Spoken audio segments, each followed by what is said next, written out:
We're live. Hi, everyone. Afternoon. Hi.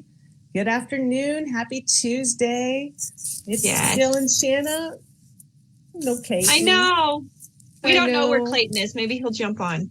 Yeah, maybe. They had a meeting yesterday and everybody's just so busy over there. So we completely understand. We've been so grateful for every week he's been able to join us, but we did let him know that if he ever had a week, we'd be okay. Yeah. So it's really nice to be back. Hi, everybody. It's Tuesday. Just a really quick medical disclaimer because, as you know, Shanna and I are not physicians. We are here for education, information. We bring you how the body works, a little physiology, and a little entertainment. And it's all of the information is for you to further your research and make all of your own decisions about your medical decisions for your body. Please, if you have any medical questions, contact your personal physician because we are not physicians. And we are happy to be here every Tuesday, though, bringing you just some education and information on how the body works. So we're going to go a little not basic because we never keep it basic. We say we're going to, and then we don't. But we're going to kind of get back to basics today, and we're going to talk a little bit about the kidney and the liver. I think we at one point said kidney, and then we said liver, and then we kind of both did both. But we're also going to try to keep it a little bit short today, if we can, and see if we can just shed some light on how the kidney and the liver work in the body, how they function, how they help to detox your body, how it helps to support how your body works. So we just think because that's one of the major questions we get is what about if you have clogged detox pathways and what are the detox pathways? So hopefully after today that'll give a little bit more info. Oh, I think Clayton's here. Hold on. Yay! Oh, there he is. Great. I'm here. You're here. Awesome. We weren't sure if you'd be able to make it today. You're going to have to excuse me for 1 second because I'm going to have to go eliminate some water. Okay. Funny you should say that. Kidneys are on the agenda for the day. Oh, well, let me go flush my kidneys real quick. Okay, perfect. Participate. So. And there is the entertainment value of the show. Oh, I love it. We could just talk really quick about detox pathways, just in general. We know how important they are. So our body is made to detoxify itself. It's supposed to. Given the perfect environment, it probably would, but that's not the environment we live in. Unfortunately, we are loaded with toxins, poor digestive system. Though it runs the gamut, right? So everything that we're exposed to every day keeps our detoxification process, the natural one, from working perfectly.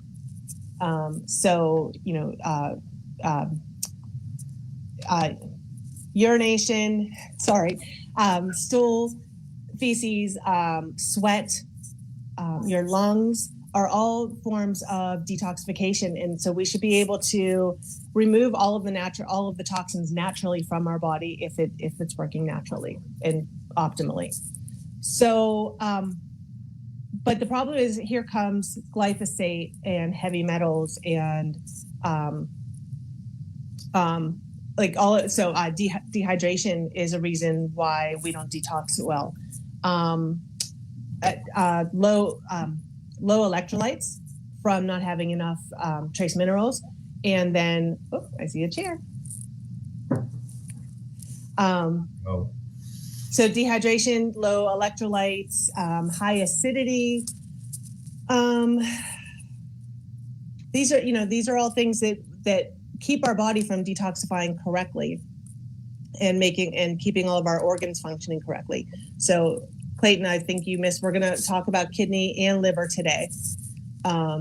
As it relates to the natural detox pathways that we have, and why we do definitely want to put in here why clean slate doesn't depend on those detox pathways as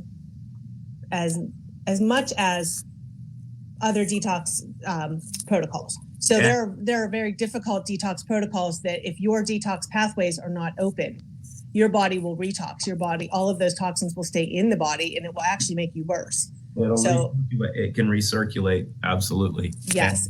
And, I think the important part, we've had a lot of these questions, so it's really good to hit on them, because people, whether it's the MTHFR, farce, which we've discussed, or, people that have improvised function of their filters, right? Yes. Which is the important part to understand, that your kidneys and your liver are filters. They are your primary filters.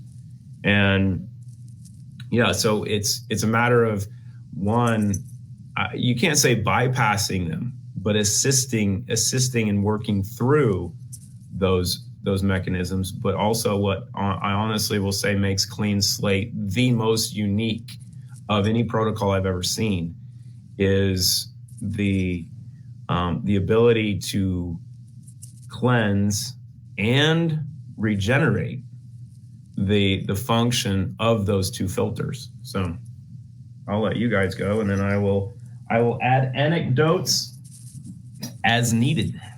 Okay. Sounds good.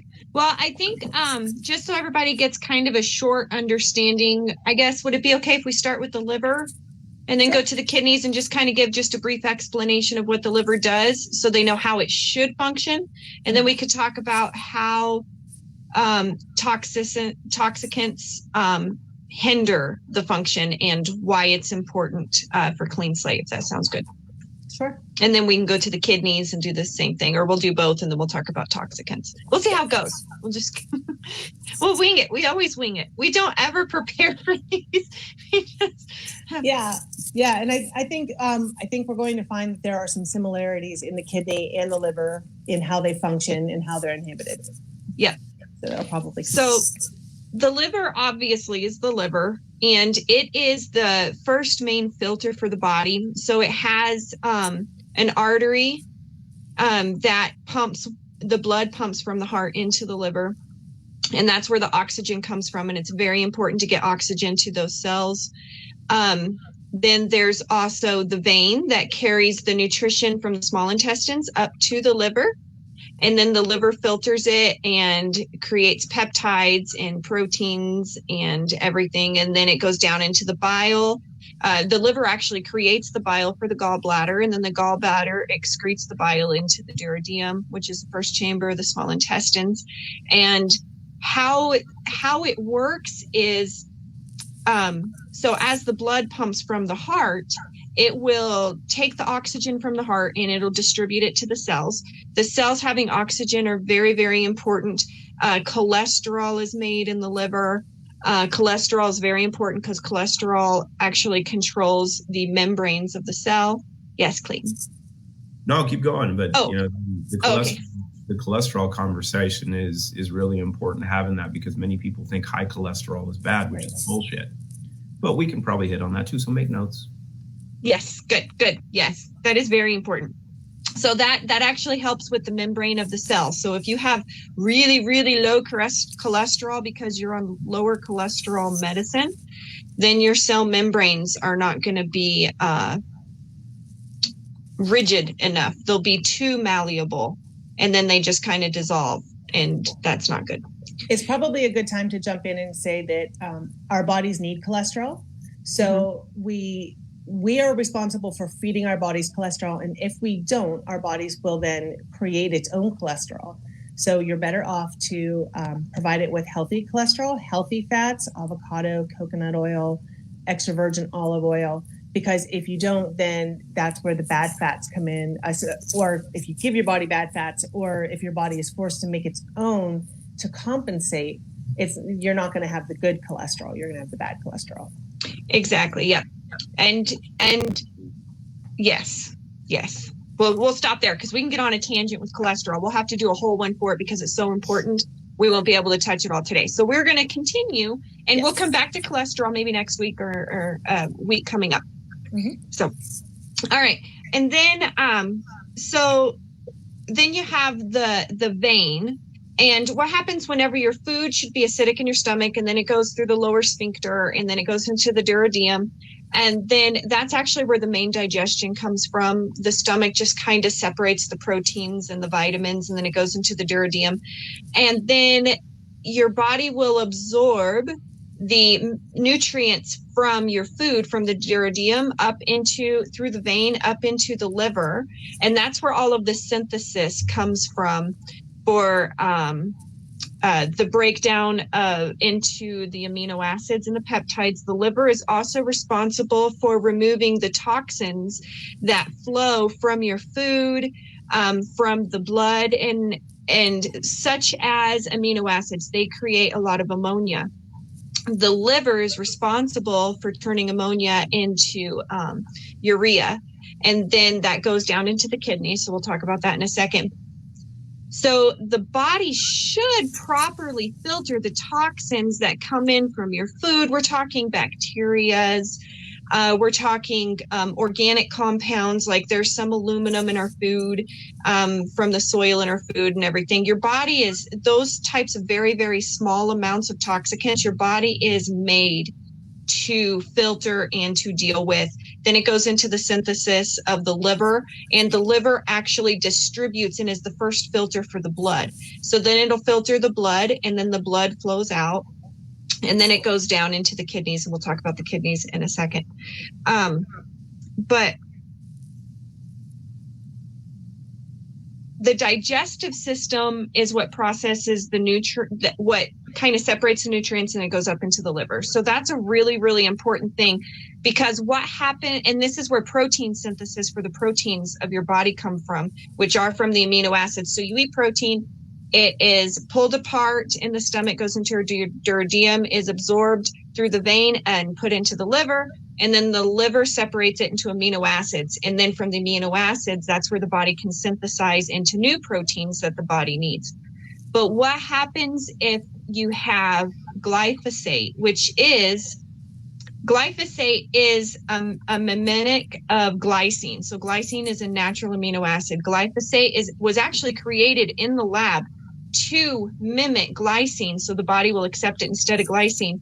So whenever you have glyphosate instead of glycine coming together in the amino acids, and then your body synthesize deformed proteins, you don't have good collagen, you don't have good bone structure. There's a lot of things that go into that. So that's very, very important to look at. Can I hit on glyphosate real quick? One, we have two amazing videos on the YouTube channel.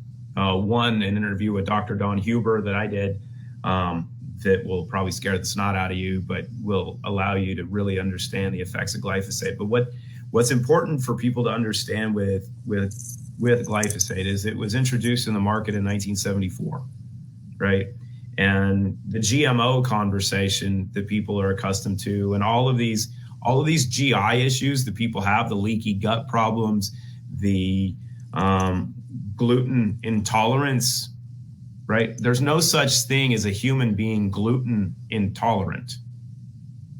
It doesn't actually exist. What we have is glyphosate toxicity, right? Yep. Right. And the gluten is loaded or attached to a lot of glyphosate. But what is glyphosate? Glyphosate's weed killer. It's Roundup, right? Mm-hmm. Created by Monsanto, now Bayer. Kind of bad. Bayer's done a really good job of creating a lot of chemicals that have killed a lot of people throughout time. Really, really good.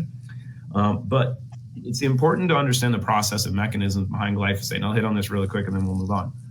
Glyphosate isn't a weed killer. It doesn't kill weeds. And it's also important to understand that biologically, cellularly, plants, humans, and animals, we're not too far apart, which is why if you look at the venous structure of leaves, right? The water transport system, it looks really similar to our veins, mm-hmm. right? Not that far apart, because of just how everything was created around us. It's all put together. That's why we need plants. That's why we consume them. Why we consume animals, because everything exists together. Glyphosate, because of these glycine pathways that Shanna's touching on, glyphosate doesn't kill the weeds. What it does is when it's sprayed on these plants, and it's water soluble, so it doesn't just stay on the plants, it gets into the soil. Because it's water soluble, it goes down into the water table. So there's no place in this country that's not loaded with glyphosate. And you know what happens when something gets into the water table? It gets into the air, into the jet stream, and then it rains, it comes down again. So it's circulatory. This has been going on for over 50 years. So think about that. But what it does is it gives plants AIDS. So the pathogens that are in the soil actually kill the plant. It kills the weed. So you know what happens when you consume glyphosate in your system? It does the same thing. It destroys your immune system. It destroys your ability to protect itself. It destroys the microbiome of your gut, which is where your immune system is created. Yep. So it causes immunodeficiencies, causes autoimmune issues. It causes this cascade of poisoning your filters, your liver, your kidneys, to destroy you. You combine that with the heavy metals and you go, so that's the important part to understand with glyphosate. And you guys will probably attach some of those videos so people can watch them. Yep. Absolutely. In addition to this, the more you know, the more informed you are, the better understanding that you're going to have is what Jill and Shanna are telling you is the real simple facts. Clean yourself up, do a couple good things to regenerate, watch what happens. So, right. Yep. Exactly. I actually like that you said that about the autoimmune disease, because the liver is actually responsible for converting all of our peptides and monosaccharides and everything into glucose. And glucose not only is the carbohydrates and the things that we eat, it is converted for fuel for the body, but it actually is part of glycolipids and glycoproteins. And those actually are markers on the cell that tell your body, that tell your immune system the difference between your own cells and a different cell. So if you have something that is disrupting that messenger, then your body attacks its own cells. And what do we call that? We call that autoimmune disease. Right. Almost like you're given the title for a process that's been created from being polluted. And yeah. Oh, we call that healthcare. That's what they call it. Yep. Whoops. So there's a lot of things that the liver is responsible for. Then it goes down into the gallbladder. We can do a whole thing on gallbladder because I know that's an issue with a lot of people. But when the liver actually produces the bile and then puts it into the gallbladder actually is responsible for concentrating it. There's a sphincter at the end of the gallbladder that you have a hormone called CCK that is synthesized through the endocrine system in the pancreas. And whenever it's released, then it releases the bile. If that doesn't happen, then you get gallstones. So instead of removing the organ like they do, maybe we should look at why the hormone isn't synthesizing to cause the body to do what it's supposed to do. Why is that? Well, because it's clogged. The endocrine system is the most susceptible and the most vulnerable of our systems to the heavy metals. Well, this is one important thing when you look at the endocrine system, right? And you can also look at the reproductive system and apply that to the central nervous system. Yep. That we're 2 to 1 on this show, right? 2 amazing women, 1 goofball guy. And these heavy metals, mercury, cadmium, arsenic, lead, aluminum, cesium, strontium, gadolinium, you can go down the list. Same thing with glyphosate. And you can throw graphene, you can throw a whole host of other environmental toxins. What's really, really important is, and you see this in literature as well, men are from Mars, women are from Venus, right? We are different. So the metals will actually affect each one of us differently. Yeah. Right. One across the board, each individual, we're affected differently, but men and women are actually affected by heavy metals differently. Heavy metals in women will affect the endocrine system and the reproductive systems, where in guys or boys, it affects more of the central nervous system, right? So that's where you see more cognitive issues, attention issues. The spectrum is much more prevalent in boys, but the hormonal issues, reproductive issues, the reproductive process relies on women. Guys are a participant, women are involved. The aspects of those, they are disrupted more in women. So you play the balance between the two. And it's really, really important to understand those, is that all of these issues all go back to toxicity. And we'll probably hit on the expression of this toxicity with the liver, because your liver, liver toxicity creates anger and aggression. Liver toxicity creates the expression in different areas of the body to give you indicators that it is toxic. Much like you have a red light come on or a light come on for a vehicle. You have warning signs. You just have to pay attention to them. Yep. That's good. And actually the central nervous system is one of the two systems that controls the liver. So whenever you clog the central nervous system, which is controlled, through the pineal gland and everything, and you clog it, then your liver's not going to get the signals it needs to properly function. So even if the liver is not clogged itself, which mostly it will be, but even if it's not, the central nervous system isn't free to give it the signals that it needs to produce what it needs to produce and function appropriately. Which then goes down into, so that's one of the detox pathways is the liver. And then, so you either have the toxins that it deals with that goes into the blood and then filters down into the kidneys, or it goes down into the lower intestines, and then you have the colon. And then that's where, if your liver's not functioning and it's clogged, then that's where you go and you get, Crohn's disease and the different colon issues. But that's kind of an overview of the liver and how it can be toxic and how it works. So if you're doing, say, protocols that call for natural foods to declog the liver, but the cyclical nature of the body is not working appropriately, then it just recirculates those toxins. Some of it will be removed because there are studies that show small amounts are, but it just recirculates back and forth and back and forth. Because nothing we eat is pure anymore. Right. It's just, unfortunately, it's not. So, and that's where the other detox methods come in. So, you have simply chlorella and spirulina. Why can't I say that? Spirulina. Thank you. And so even the ACC chelation method, those require the detox pathways to be open.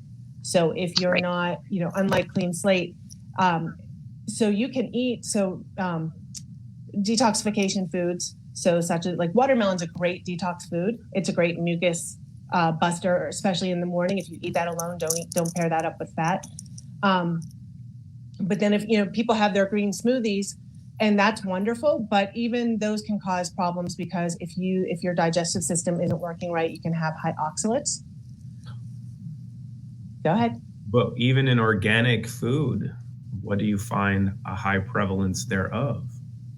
Oh yeah, glyphosate. But it's also like 70%. Yeah, and it's also quite interesting, right? That over, we'll give it the last 10, 15 years.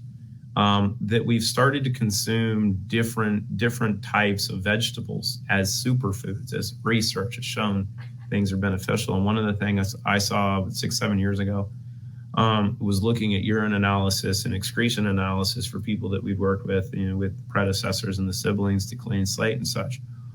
I saw people starting to throw massive amounts of thallium. And we know that rice loves arsenic.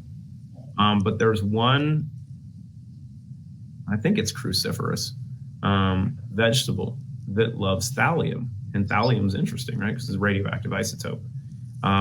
It's kale. So if you consume lots of kale, you're actually consuming lots of thallium because kale naturally will pull thallium out of the environment because it's really good at remediating the environment. And what's really, really, really crucial is nature's best remediator of environmental toxins in the soil is the one thing that's been the buzzword for the last few years. And people have no comprehension of it, and the farmers had no comprehension of it. But there was so much money in it that they bypassed what should have been done so they could sell a bunch of shit. And that's hemp. Hemp is nature's best remediator from a plant standpoint. So all of the hemp protein powders and stuff that you're getting a massive amount of different environmental toxins and chemicals in your system. Because here's the problem. If you're an organic farmer, right? It goes back to glyphosate. Guess what? Every 95% of the farmland in this country is loaded with glyphosate. The water that's raining down on those plants, the water that's being used to spray those plants, to feed those plants, all loaded with glyphosate and other atrazine, other chemicals, pollutants. We don't have to get into the geoengineering and chemtrails and everything else that's raining down on these crops as well. That these crops are really, really good at remediating the soil. If you were a good organic farmer and you're growing hemp, you have to destroy your first 3 crops, because the first 3 rounds of what's growing is actually sucking up all of these toxins, all of these chemicals, all these environmental pollutants that are in the soil. You shouldn't extract those. You shouldn't create anything other than rope, wood, all the components that hemp is amazing for. They should not be consumed. Has that happened? Oh no, there's too much money in it. Right? Wow. So what you're exposing yourself to is a lot of what this plant is naturally put here to do. And that 5% of the farmland in this country that hasn't been exposed to glyphosate, it's where the deer, the buffalo, and the antelope roam. That's it. Every other piece of farmland in this country is freaking toxic.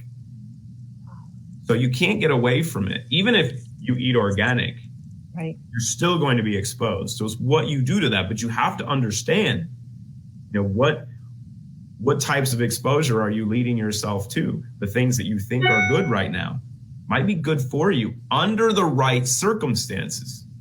I was having a conversation with a couple people about this yesterday, right? Because there's a big conversation about humic and fulvic acid. There's one source of humic and fulvic acid that's actually had all the testing done on it. One, sourced out of Austria. And I was on the phone with the manufacturer, the suppliers for it. They're like, we're the only ones that have any of the science on it. It was all done 40 years ago. And that product's only been sold in Austria. All the other stuff, no science behind it. You have no idea where the sourcing's from. You have no idea the quality because they don't do the testing on it. And humic and fulvic acid should be used environmentally in agriculture, right? Because there's all the science that says it's good, but companies are using one company's data from 40 years ago, saying ours is the same. No, it's not. They're not all the same. The sourcing isn't the same. The ingredients, the process aren't the same. And it's the same thing that goes with Clean Slate and all these other zeolite products. Yeah, you know what?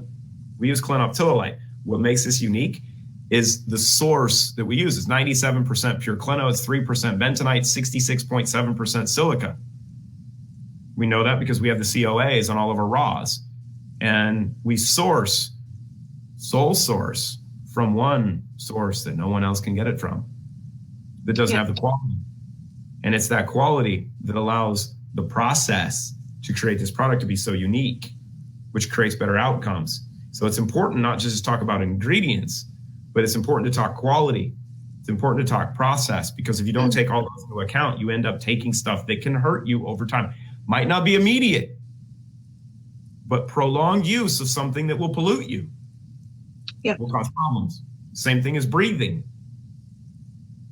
Prolonged consumption of toxic air will cause problems over time. Try breathing in a bunch of mold for a few years. Watch what happens. Yeah, we have a lot of community members with mold toxicity. Yeah. And I think it's getting worse. I think we were talking about that on another Zoom, where there are new types of mold showing up and mold toxicity is becoming worse and worse. Yeah. Oh, I think he muted himself. So yeah. Okay, so I'm just going to touch real quick because he was talking about Clean Slate, and Clayton did not mention the sea salt and the vitamin C, which are extremely important in detox. But I wanted to touch on that because I was watching a video about trace minerals and where they should come from and how important they are to the body. So simply, and this will go back to the kidneys, but I just wanted to touch on it while we're talking about it. So your cell has potassium is dominant on the inside and sodium is dominant on the outside. And on the lipid layer, there's like a toggle, a cell receptor for it. So if you use table salt, which is only 2 trace minerals, then you are throwing off your sodium and potassium. You're raising the sodium is at the highest concentrate and the potassium is at the lowest concentrate. And this is where you end up with high blood pressure, and diabetes, and your body's acidic, your electrolytes are off. So it's really important to have trace minerals. So Clean Slate has sea salt in it. And when you're talking about the how the body regulates overall, you need all of as many as you can get. So there's in sea salt, there's 82 of 92 trace minerals, I think is what they were saying. And it gets into the cell, and that's how the cell works. So if you're using table salt, you're actually going to create high blood pressure and diabetes. But if you're using Celtic salt, pink Himalayan sea salt, or the sea salt that they get for Clean Slate, then you are supporting your body's system rather than harming it. And then sodium is the main transport system of glucose across the cell. So I thought that was really interesting because we've been talking about how the liver and the kidney and sorry, I lost my train of thought.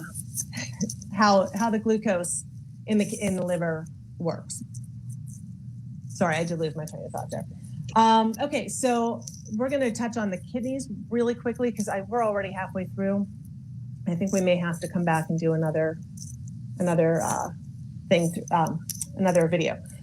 But the kidney is the last stop for filtration and detoxification. It's responsible for filtering all of the blood, all of the fluid. 1,800 liters per day is what it filters through. And then we urinate out about 1.8 liters per day. It also filters the lymphatic fluids, the synovial fluids, the cerebral spinal fluid, the interstitial fluid. It helps with new blood cells. It balances electrolytes. It controls the acidity in the body. It controls the blood pressure, produces the hormones. So when the blood is reabsorbed into the kidney, so then the filtration part has to come in, and that's where we are starting to so it works along with the liver to filter out and detoxify the body. So that's where, when we were talking about the detox pathways and how we need to make sure that they're all working together, it is very important. It is important to feed your body. I'm sorry. Sorry. I completely lost my train of thought. More zero in for you. Yes.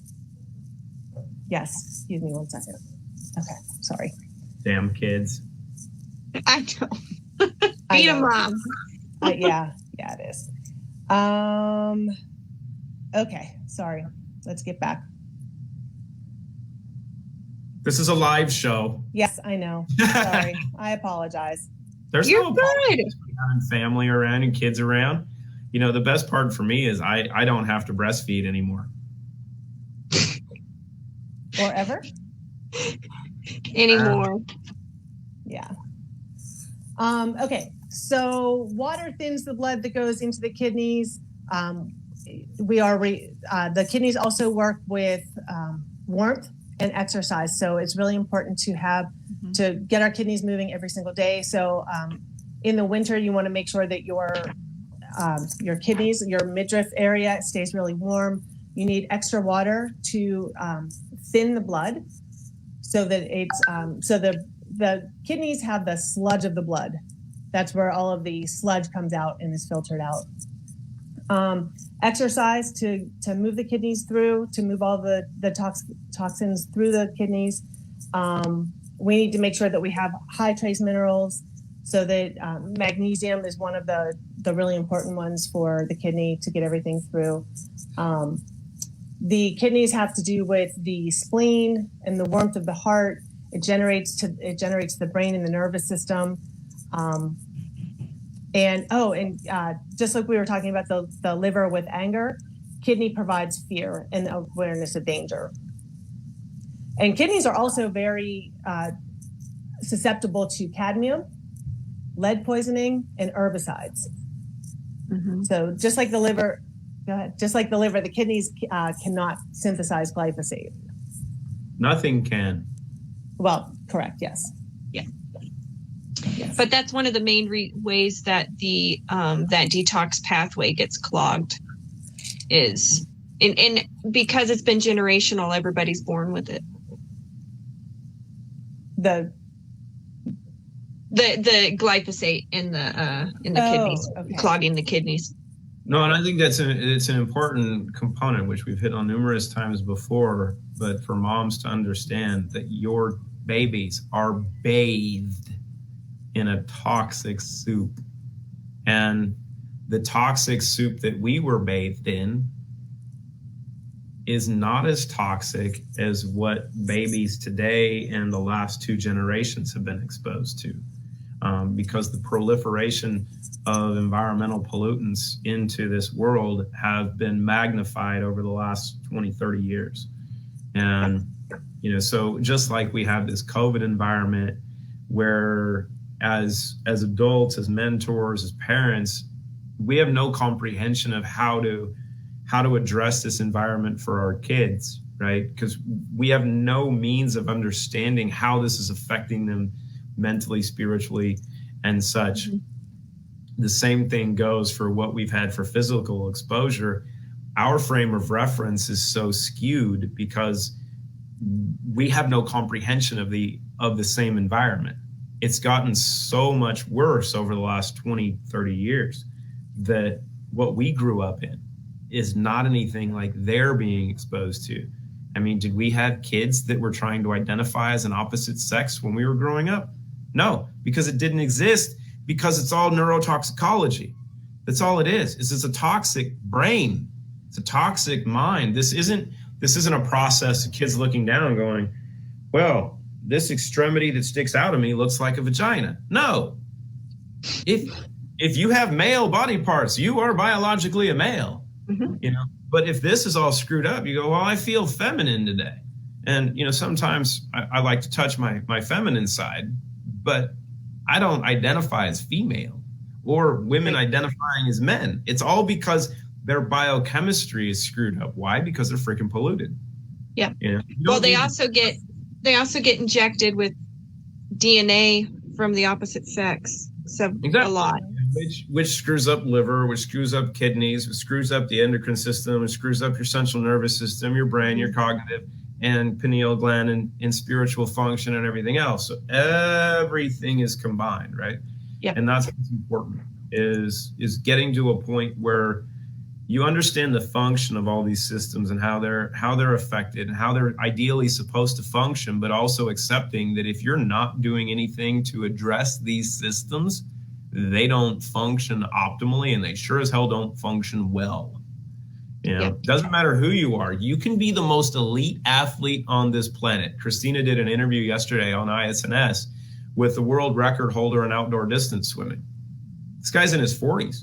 You know what he said? And I think they're going to post the interview. It's like, I've never performed this good and never felt this good. My brain's never been so clear in my entire life since he started on Clean Slate, Zero In and Restore. Yep. And so what does that mean? How good do you want to function? Yep. Well, and I think that's a good segue, unless you wanted to add anything to the kidneys, Jill. No, really. I mean, they're your primary filter, right? And it's interesting when you look at the kidneys and liver and the heart's the other one, that when they become overburdened, right, and they stop functioning, that you look to transplant them because the system in the community, the healthcare system says, oh, well, they can't regenerate. They can't clean themselves. And if you damage them, we'll just give you a new one. Right. They don't give you a new one. They give you a used one, and you don't know what's in it. You don't know what that kidney or liver has been exposed to, which is where rejection comes in. Oh, same thing with heart. Maybe it's not the fact that your immune system is battling the tissue. Maybe it's what's in the tissue because you don't know. But really getting down to it and understanding that if you have the ability to actually clean the physical tissue of these organs, putting something in your body that is a scavenger that will clean up the physical tissue as it's circulating through those systems, because blood, as we hit on, is what's going through your liver. It's what's going through your kidneys. You take a little, or ideally a lot, of clean slate over time. You're cleaning your blood, but you're also cleaning the tissue. You're actually detoxifying your filters. Just like a car, right? We change the oil filter, we change the fuel filter. Well, you don't want to change them, but what you want to do is perpetually clean them. Mm-hmm. That's what we're doing. So you're improving the function of those filters. How do we know that? Well, we've got clinical data and case studies of showing that we've completely reversed non-alcoholic fatty liver disease. And not just had the liver start to function to where it's okay. Ideal, optimal function from over a 10-year history of non-alcoholic fatty liver issues. You go, well, you can't talk about curing anything. We're not talking about curing anything. What we showed is that if you clean up a system, it'll start working better. Yep. See, you've got the data. 12-month study. Yep. Pretty impressive. So the data supports the process. I love how you hit on that, because a lot of people say, well, can I take clean slate if my detox pathways are clogged? Well, your detox pathways are clogged, so you have to take something. And with clean slate, what it does is like Clayton said, it goes in, it filters everything, and it actually removes what's clogging it and removes it for the body. And the new stuff that's coming in, it grabs a hold of it so the body isn't overburdened with all of the new stuff coming in too. Yeah, and with your detox, when people say your detox pathways aren't working, that's because you're loaded with freaking pollutants, and our body is not made to deal with the exposure that we have. And just to hit on the MTHFR conversation, which people can go back and reference the conversation we had on that, but kidney and liver function and the other pathways people talk about, sweat and such, and stool, right? Mercury shuts off methylation. It shuts off glutathione production. It turns off your MTHFR gene. It flips the switch. So in order to get those things working again, you have to use something that will start to clean up the system, but you also want something that will communicate with the system that says, hey, you know how to do this, turn this back on. That's what makes clean slate so unique. And as Jill hit on, the process of mineral gapping is something that was briefly discussed 7-8 years ago when I was working and training some other doctors, chiropractors and such, on how to use these mechanisms.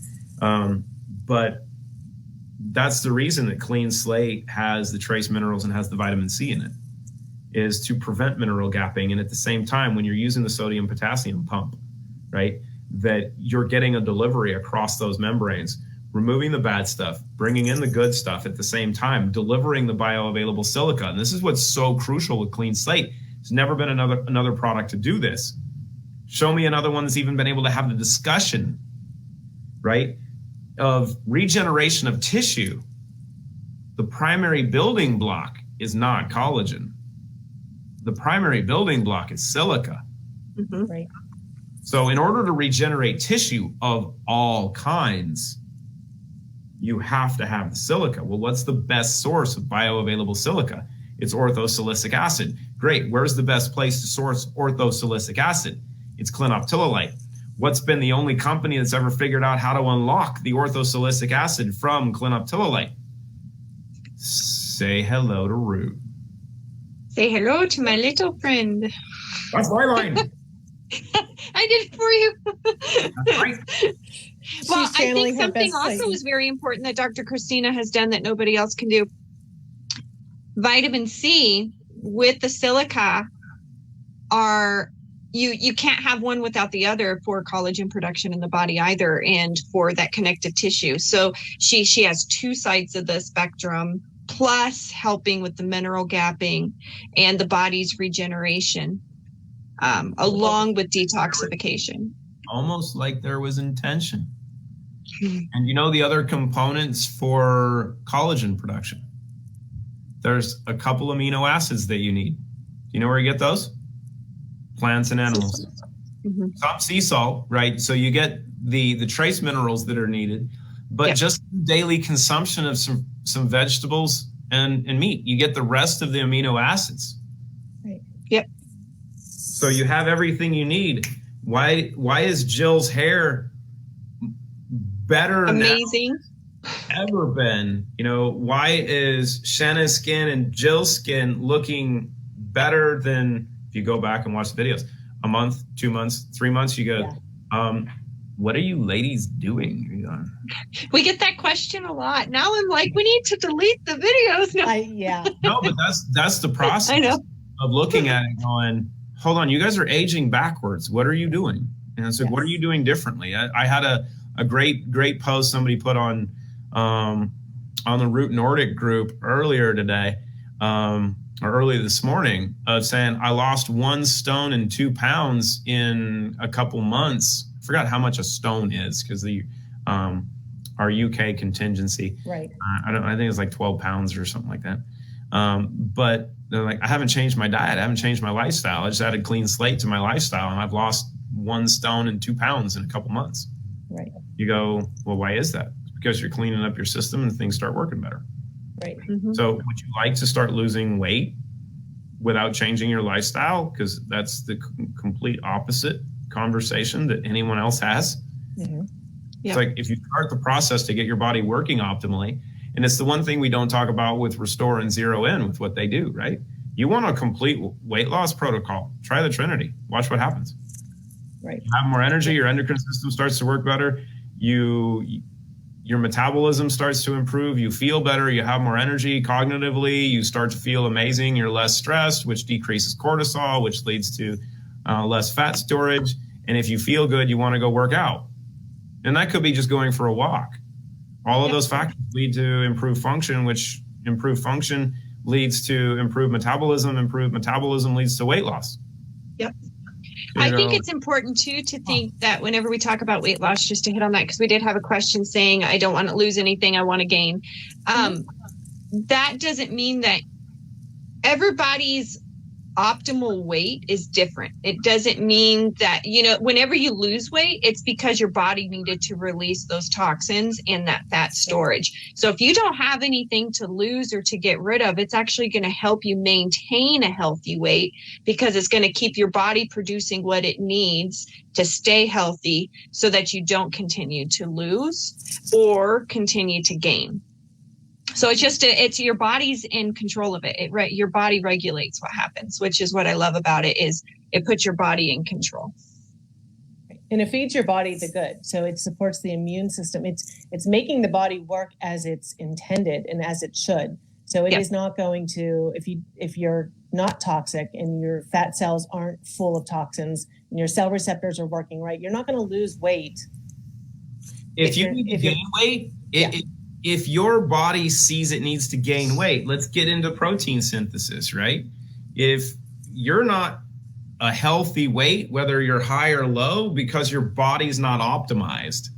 If you're underweight and you start adding bioavailable silica and you eat well and you start to clean up your system and your metabolism starts to work, what dictates that process? You're not using stimulants that are forcing a process. What you're doing is you're optimizing your system to allow your body to dictate where it wants to be.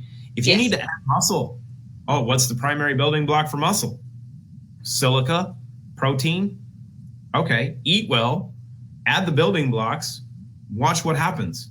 A healthy system, a healthy body is regulatory. It is self-regulatory. Yes. It will create and find homeostasis. It will create balance. Mm-hmm. It's natural. And then it's sustainable. So you don't have the ups and downs and I lost weight and then I gained weight and everything. It's sustainable because your body does it. A healthy system is self-regulatory.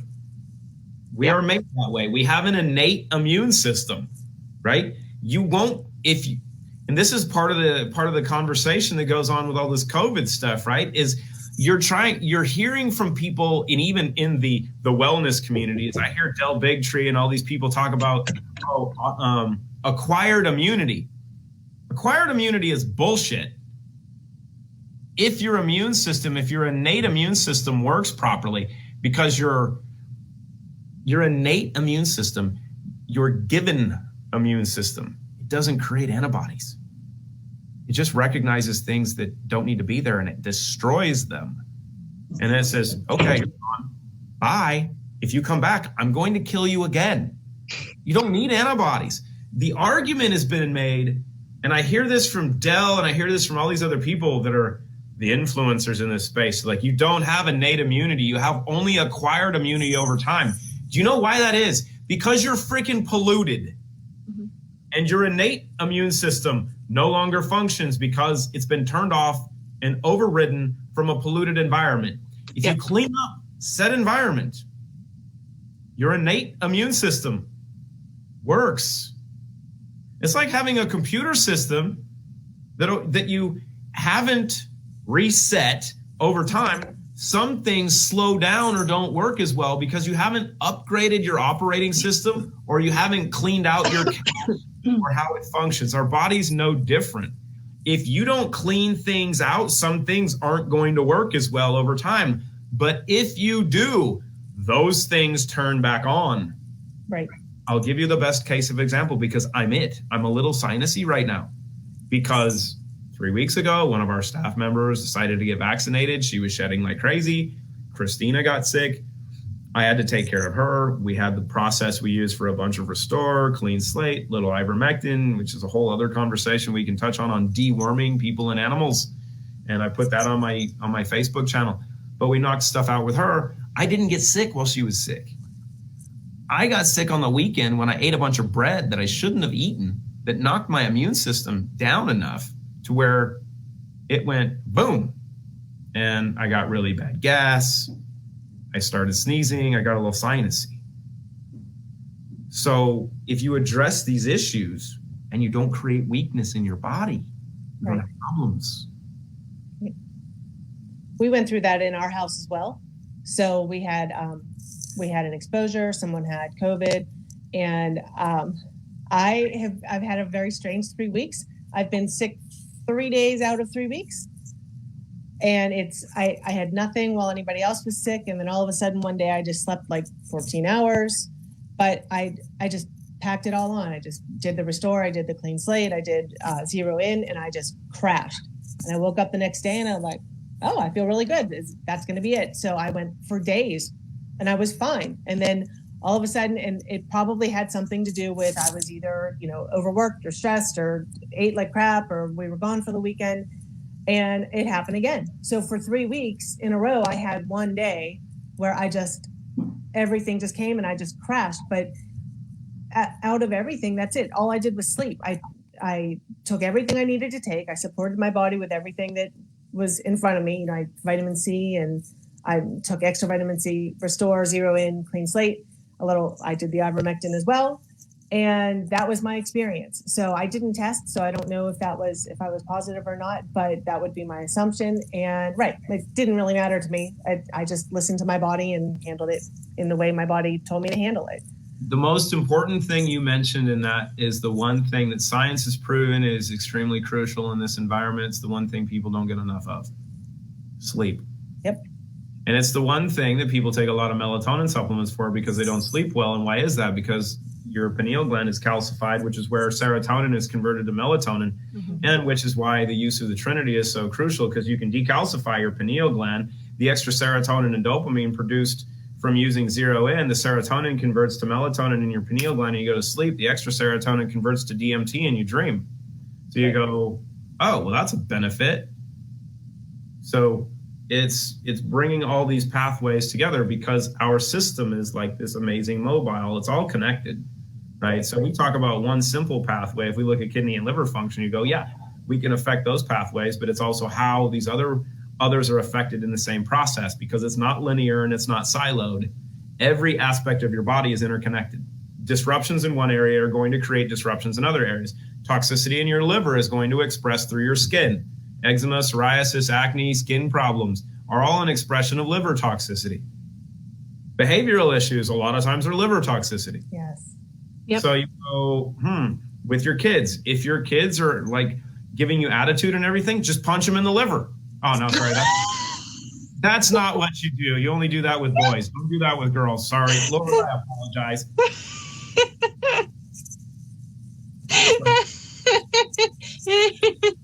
So, ladies, if your husband is getting out of line when he's asleep, just punch him in the liver. Only do it when he's asleep. He'll wake up. He's like, man, I had really crazy dreams. Man, I don't know what happened to you. Maybe you had some therapy. So, food for thought. Don't stab them in the liver. No. Just hit them really good. They wake up like, what's that? I'm like, I don't know. It must have been an earthquake. Oh, my goodness. That's funny. I don't condone violence on men, but sometimes it's needed. Oh my goodness. Okay. Always an interesting week. Always an interesting Tuesday. Yes. So, all right. Do we have any other questions, or are we good to go? Somebody said, well, then there's no need for a binder. Nope. No need for a binder because it is. Slate is the binder. Right. It is the binder. Exactly. That's what's really unique. And people are like, well, I need a binder. I'm like, it is the binder. It's just not staying in your gut, because when people think of binders, they're like, well, I need bentonite, or I need charcoal, or I need these things. It's like, no. It's systemic binder. And the important part is controlling how many of them you want and when, right? Because they'll work everywhere. They don't just stay in your gut. Some do, but how much of them do you want? And is the problem in your gut? No, it's not, because most of these toxins, they've been in you since conception. They're not in your gut. They're everywhere else. Right. Mercury, lead, and aluminum are neurotoxic heavy metals. They don't stay in your system. They don't stay in your bloodstream very long because they're freaking toxic. Mercury's the worst neurotoxin known to man. It's the second most deadly chemical known. If you're exposed to it, it does not stay in your circulatory system, whether it's on your hand that you're exposed to it, if you inhale it, which is where most of it, if you consume it and ingest it, whether it's fish, food, anything, these are things that don't stay in your system. If you're doing blood work, you won't find them, because if they're in your blood work, they're going to cause a lot of damage. Yep. They're sequestered very, very quickly, partially because they're extremely deleterious. They love brain tissue. Yep. Or they're going to be stored in your filtering organs. They're going to be stored in fat. They have to. Yep. They'll kill you. Yep. Right. And that's what the body does. It's protective. Or like we have somebody asking, what if you're not going to the bathroom enough? How will it get out? Well, there's a few things. One, if you're not going to the bathroom enough, it's because you're clogged. Yeah. And what happens for a lot of people when they start using Restore the first time, or they start using Clean Slate? I've had this so many times. People go, I can't leave the toilet. I'm like, yeah, well, like one of our really close friends, she's like, women are the biggest culprits in this, but you hear it a lot from men too. I've chatted with women. It's funny because women give me poo stories. Like one of our best friends, she's like, I started taking my Clean Slate and I started taking Restore, and now I'm going to the bathroom 2 to 3 times a day, whereas before I was going 2 to 3 times a week. And her husband's like, yeah, you were constipated and you just refused to accept it. But she's like, I'm flushing stuff out of me and I feel absolutely freaking amazing. I was like, yeah, and you don't look bloated, and your body's like, thank you so much. Right. So that's what's crucial is, you can't go to the bathroom. You can't go poo because your system is disrupted. But if you start to do the things that put the body back in line, and here's the crucial thing that you have to do with the Trinity, hydrate. Yes. Freaking water. That if you hydrate, because what happens is, this is the crucial part to understand with this, is by not hydrating when you're doing this, your cells begin to rehydrate, right? And by them rehydrating, they're going to pull water out of your bloodstream. The bloodstream is going to pull water out of your GI. So you've got to hydrate. You've got to give your entire system more water, because if you don't, you become a desert. Yep. Well, and that's controlled by your kidneys. And because your kidneys regulate how much water your body gets, and because of the sodium amount in your blood. So whenever you're hydrated, you're cleaning them out, and you're giving the sodium through the sea salts, your body's going to naturally regulate your urine removal and everything throughout the body. So the kidneys are very important in that, with the hydrating, because your kidneys signal how much water to give to what. I got to go. All right. Thank you, Clayton. Happy Tuesday. All right. Yes. So we always think we're going to keep it short, and then we never do. So thank you, everybody, for being here. We are always excited to be here every Tuesday, and we thank Clayton for joining us. So we will see you next week. All right. Thank you, guys.